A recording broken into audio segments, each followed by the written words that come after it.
Fellas, UFC 292 just took place, and that was an absolutely crazy card. There were so many weird fights, but obviously the weirdest part of it was the main event.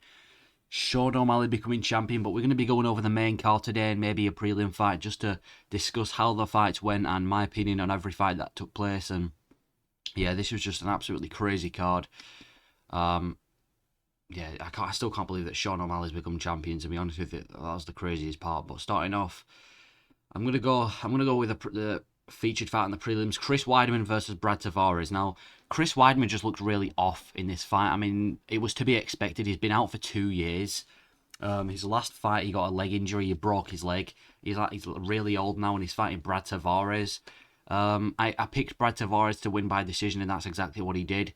Chris Weidman, yeah, he didn't look great in that fight, but to be fair, he held up. You know, there was times when he was really tagging Tavares and catching Tavares when Tavares shouldn't have been getting caught.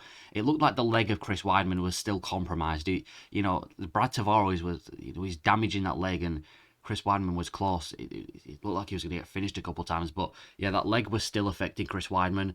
I think he should retire if he hasn't already.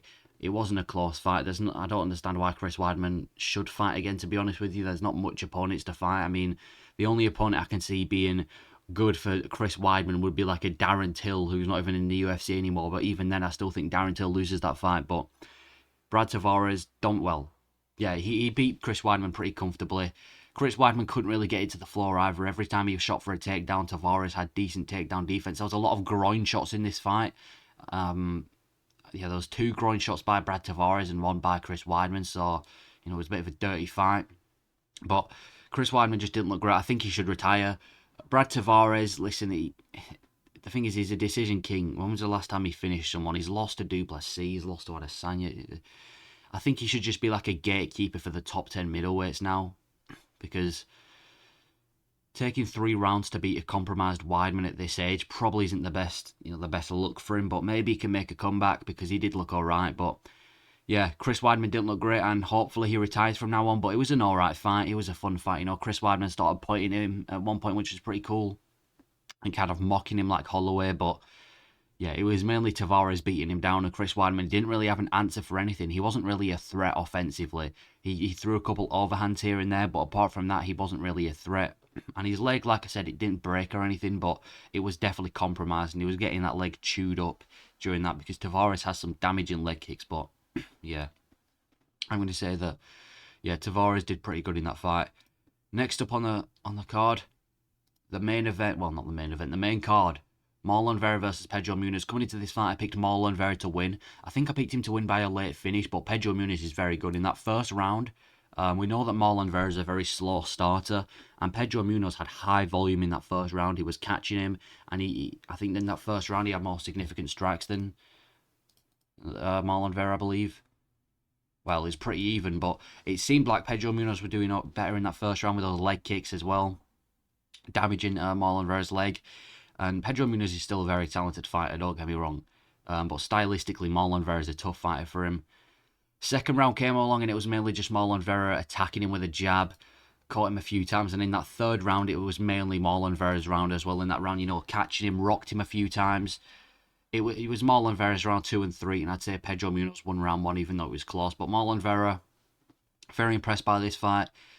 Now, they're going to try and build Marlon Vera versus, Sean O'Malley next. I don't think that should happen. I'll explain later on when I talk about O'Malley, but in terms of Marlon Vera, fair play. Pedro Munoz is a tough opponent, He looked very good in the first round against O'Malley as well, did Pedro Munoz, so he's a tough opponent. But yeah, Marlon Vera proved that he's still one of the best strikers. Now we need to see his grappling, man.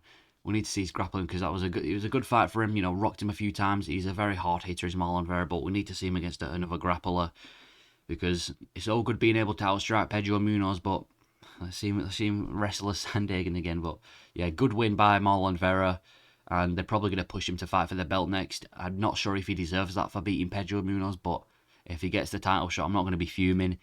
Then we had the featured fight. Actually, no, this wasn't the featured fight. Then we had Blackshear versus Mario Batista. I don't want to spend too long on this fight. It was a bit of a robbery. Damian Blackshear was doing better in the grappling side of things. I mean, we look at round 1 as well. Yeah, completely outstruck him in the first round. 4 takedowns to 0. It was a dominant first round for Damon. Then the second round again, more significant strikes, and then the third round, it favoured Batista, but it was a close fight. It was a close fight, but I got it like a split decision or a unanimous decision win for Damon Blackshear. Perfect mix of grappling and striking in this fight, but I just don't think Mario Batista walked away with a win. I think it was a bit of a robbery, especially not a unanimous decision, because he definitely lost the first 2 rounds. But yeah, I'm going to swiftly move on because, listen, we're here for what's his name? Garbrandt, not this fight, but yeah, I'm going to move on to the featured fight. Neil Magny versus Ian Garry. Yeah, this is a dominant performance by Ian Garry. Every round, dominant performance. I'm not sure that every round was a 10-8, though I'm pretty sure that the judges scored every fight a 10-8, and I'm not sure I agree with that. I think the first round I don't think the first round was a 10-8. Fair play, round 2 and round 3 were a 10-8, but round 1, 10-8, really? It was a bit close in the first round, but yeah, Ian Garry pretty much dominated Neil Magny the entire fight. On the feet, there was a couple of times when Neil Magny tried pinning him against the cage, but it didn't really work. Ian Garry got out of it pretty quickly, went back to striking. Fair play to Neil Magny. There was times when he was getting caught and he probably should have got knocked out, like that front kick to the face by Ian Garry, and Neil Magny looked fine. But again, we come back to the leg problems. There was so much leg issues with Neil Magny in this fight. I don't know if it was before the fight that he had these issues or during the fight, but his leg was really, by round 2 and round 3, he had to hop and he nearly got finished because of how bad his leg were. So again, we saw his leg get really, really chewed up in this fight, and it wasn't great. But yeah, Ian Garry had put on a dominant performance. I want to see him face Wonderboy next. He called out Wonderboy, and I was thinking that's the perfect matchup. Wonderboy doesn't have a fight yet. Ian Garry just come off a win, maybe for a fight night main event. But even then, I think that's too good to be true for a fight night. I think we should put that on a pay-per-view. Maybe stick it on MSG, UFC 295. Yeah, people are saying the Jeff Neal fight next. I don't think he needs to fight Jeff Neal. If he beats Wonderboy, right? If he goes out there and beats Wonderboy, then he's kind of a one-way ticket to a title shot. But yeah, I'm going to say Ian Garry did pretty well in that fight. Dominated him the entire fight. Neil Magny, he got so much disrespect as well in that fight as well, because, flipping him the bird, and then after the fight flipped him the bird as well. So Ian Garry really doesn't like Neil Magny. But he won the fight and he dominated it, so we've got another prospect on our hands. I don't know his record. He's undefeated though, so another prospect in Ian Garry, which is good. So I'm gonna be excited to see what he does with his career. Then finally the co-main event: Zhang Weili versus Amanda Lemos. This was Zhang Weili dominating Amanda Lemos. This wasn't really close at all. I mean, look at the significant strikes: 296 to 29. This was dominant. The first, pretty much every round, she was just taking Amanda Lemos down and absolutely killing her with ground and pound. There was nothing that Amanda Lemos could do. Just kept getting taken down and destroyed with ground and pound. Her best round was round 4, because she kind of avoided it from being taken to the floor. But even then, I wouldn't say she won that round. So every round so far, I'd give to Zhang Weili. She was so dominant, man. Just took her down and destroyed her on the floor. There's a couple of times where Amanda Lemos got like a submission. I think she got a Dorsch choke twice in the first round, but Zhang Weili managed to escape it. Fair play for Amanda Lemos to being able to last all 5 rounds. I thought after the first round, she would have been done. I thought in that first round, she would have been done. She would have been finished. It would have been over for her, but she managed to last, and she's got a lot of heart, does Amanda Lemos, and she's very dangerous on the feet as well. Obviously, she's got a history of knocking people out in this division, and she looked pretty dangerous in there against Weili when she was on the feet, but Zhang Weili was just too good. Took her down, dominated her. Yeah, it wasn't even close. I'd love to see Amanda Lemos face the winner of Rose Namajunas versus who's Rose Namajunas fighting again? I don't know, but I don't know who she's fighting, but I want to see Amanda Lemos back in there again because she's dangerous. And Zhang Weili obviously can't wait for another defense because she's a dominant champion and she's a fan favorite as well. So fair play to Zhang Weili. Then finally, the main event. This was really weird. Aljamain Sterling versus OMalley. By the way, I did pick Zhang Weili to win this fight and Ian Garry to win. So far, my predictions have been pretty good, but this fight ruined my predictions.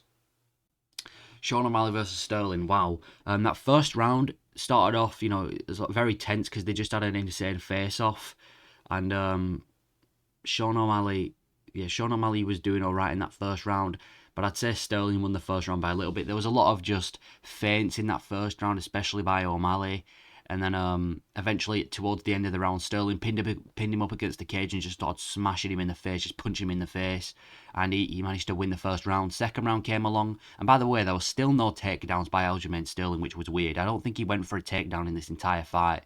Yeah, he didn't go for a takedown the entire fight, which was really weird to say that was where he was at most dominant. He just kept it on the feet. And then that second round started. And he just started blitzing into Sean O'Malley and got caught by a left hand. Was it a left hand or was it a right hand? But anyway, it was kind of like McGregor versus Aldo. He just dropped on the floor. Sean O'Malley finishes him with ground and pound. And yeah, Sean O'Malley's the champ. That was really... I still can't believe that Sean O'Malley is the champion. If you'd have told me like 2 years ago, 1 year ago even, that Sean O'Malley would be champion by 2023, I would not have believed you, man. Fair play to Sean O'Malley. They're probably going to try and do Sean O'Malley versus Marlon Vera next, even though, let's be honest, as much as that fight sells, and as you know, as much as I kind of want to see that fight, Marlon Vera doesn't deserve it, because I don't understand if Marlon Vera is getting a title shot. Why did they do Sandhagen versus Vera then? What was the point in that fight? If I think Sandhagen deserves a title shot, but they're probably going to do Sandhagen versus Merab to protect Sean O'Malley because they don't want O'Malley to go, and they're going to give him Marlon Vera, and that'll be a good fight. Sterling, I don't know about Sterling. I don't know who he's going to fight now. Yeah, I don't know who Sterling's going to fight. Maybe he fights like... I don't even know. I have no idea who Sterling could fight. Maybe he fights like a loser of one of the fights. I don't know. But either way, fair play to Sean O'Malley. Now we just need Sean Strickland to bring it home. But yeah, this is a crazy fight. Still can't believe Sean O'Malley was champion. And yeah, crazy pay-per-view. Let me know what you think about the pay-per-view. Thank you for watching. And yeah.